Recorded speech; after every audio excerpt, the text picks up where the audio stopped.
Hey YouTube, this is Mr. Guns. I'm back. I'm doing a review on the Sears Roebuck Model 3T rifle. It's a 22 long rifle or short. Now, it's a semi-automatic. It's tube fed. A little bit about Sears Roebuck. They were not a firearms dealers. They never made their own firearms. They had companies, other companies, which I'll list off in a few minutes, make their firearms. They were primarily, let's see here, retailers.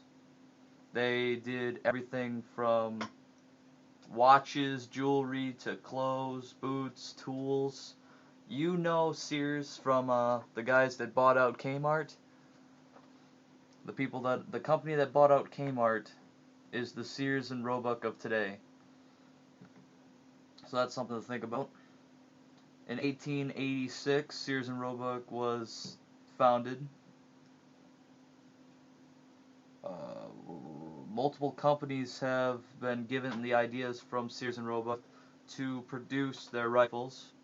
They asked a lot of companies. I'm going to go through them right now. Winchester, Stevens, Coley, Mossberg, High Standard, Savage, Marlin, Springfield, Lorindo, Zoni, which is some Australian company, Ithaca, Noble, H&R, Higgins, Volier, and Johnson. Now, if you have a Sears and Roebuck rifle and you want to know the make and model and everything, you want to know who it was manufactured by, I have a website down in my description. It is gundata.com. You just follow that, put that in your address bar, copy and paste it, I don't care. Just get on there if you want. Check out what's your model, what the price would be, or what it'd be worth. And maybe even a little bit, you'll learn a little bit more about your rifle. Now, mine was made by Winchester, and I'm going to state it right now, I don't like this rifle too much.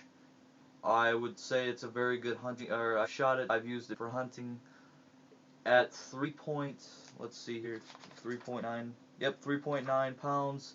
It is a very good backpacking rifle. For you people that like to take a 22 rifle backpacking, this would be your gun. But I'm going to state a few problems with it. I've looked on the internet looking for problems just like I did in my Remington 760 review, the Game Master, Pump Action Game Master review. I looked on the internet for some problems that people were having. I also talked to people that own the similar model that I got. I got to shoot the 5T. This is the 3T model. 22. The 5T was a 22 Magnum, I think? Yeah, it was a 22 Magnum.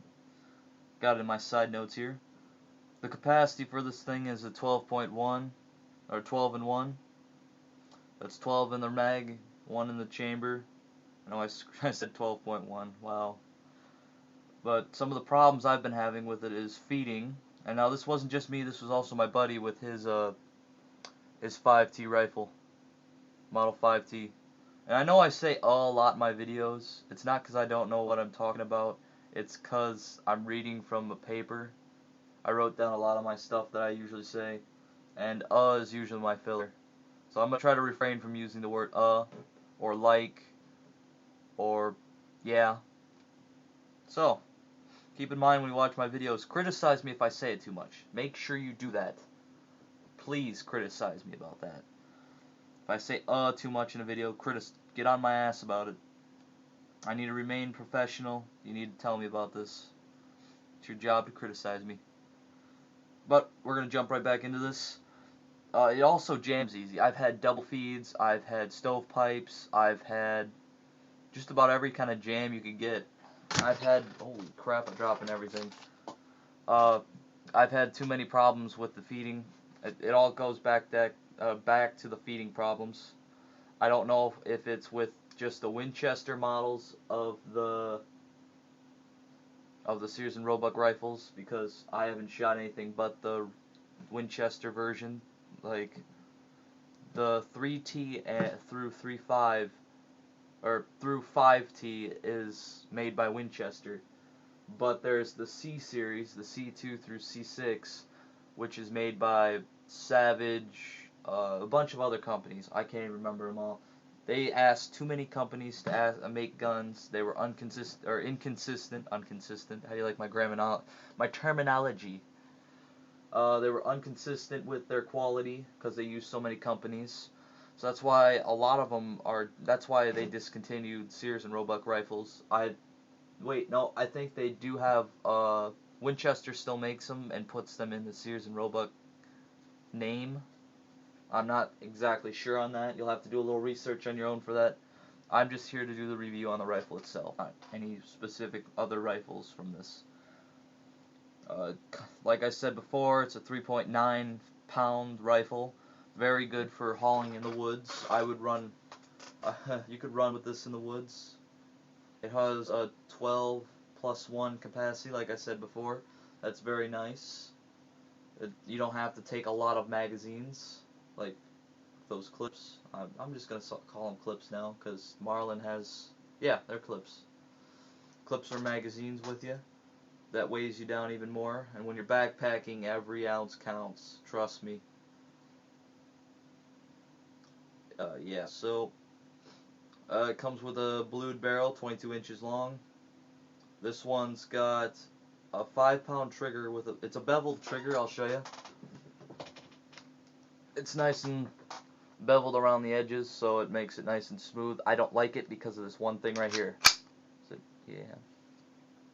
See how much trigger that is? Or I have to get it in the camera first. See how much that is? I'm not even pulling the trigger yet. I'm pulling the trigger. That's too much. I like a nice stiff trigger so I can have a somewhat fast rate of fire. I can aim down the targets just as fast with a 22 and knock them down. Accuracy's no problem with 22s with me. I like a nice stiff trigger for those types of rifles that have low kick or low recoil. So yeah. How much time are we on? I think we're at the 7-minute mark. Nice. Now these videos are normally going to run about 20 minutes long, so grab some popcorn or something, pause the video. So do whatever you need. It comes with this one's got a walnut stock with a satin finish. Very nice. The satin finish, if you can't tell, is not as good as a high gloss finish. Or, yeah, see that?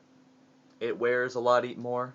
It wears up. I have a lot of wear up on the hand with the foregrip up here.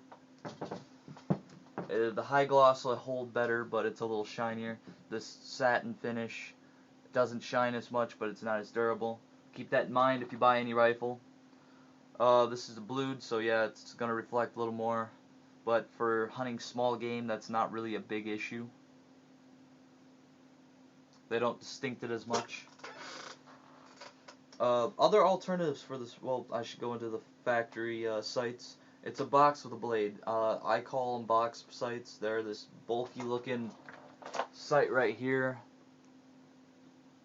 It sticks up. It's got a piece of a rail that goes and pushes the sight up. It's like, it's got. If you've seen if you've seen the Marlin sighting system, they're. I'm saying a little too much. You're gotta criticize me about it. Their sights are a little more. I can't explain it. It just looks like a box sight. It's got the rail. I can't describe it any more than that. I forgot the original term they use for it. So that's something you can criticize me about. But it's got a blade front sight.